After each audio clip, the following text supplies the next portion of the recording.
Bienvenue dans cette nouvelle vidéo consacrée à l'immobilier d'entreprise.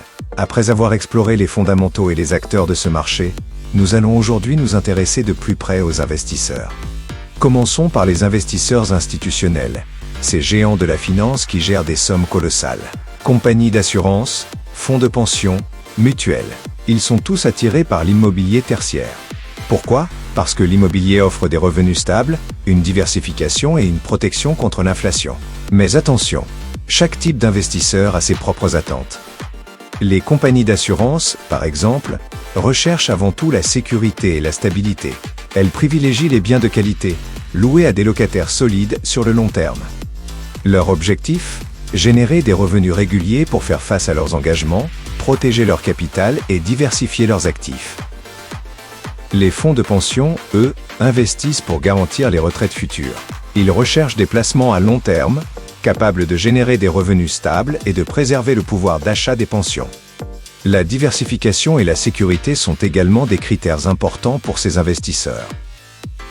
Les mutuelles, quant à elles, ont une approche plus responsable de l'investissement. Elles privilégient les projets à impact social et environnemental positif, tout en recherchant un rendement raisonnable et une diversification. Leur objectif ? Assurer leur solidité financière tout en contribuant au bien-être de leurs adhérents et à la société. Les banques, on le sait, prêtent de l'argent. Mais elles investissent aussi directement dans l'immobilier. Elles recherchent des biens de qualité, générant des revenus et une plus-value potentielle. Leur objectif ? Diversifier leurs actifs, optimiser leur bilan et développer des relations commerciales. Les caisses de retraite, comme les fonds de pension, investissent pour garantir le paiement des pensions. Elles recherchent des placements sûrs, rentables et à long terme, pour protéger leur capital et faire face à leurs engagements. La diversification et la liquidité sont également des préoccupations importantes pour ces investisseurs.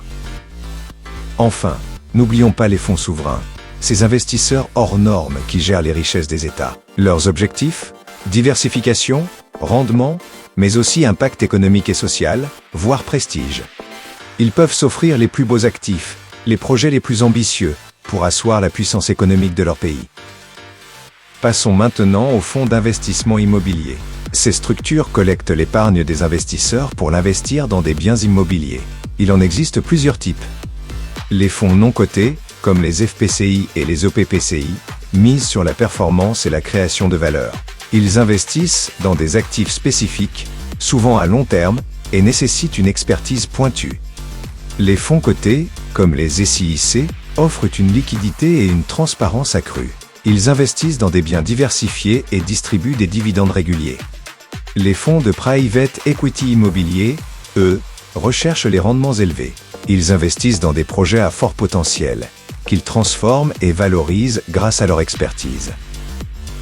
Les sociétés foncières, cotées ou non cotées, investissent et gèrent leur propre patrimoine immobilier.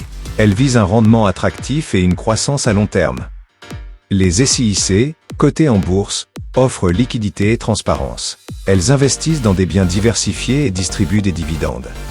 Les sociétés foncières non cotées, plus discrètes, privilégient la flexibilité et le contrôle.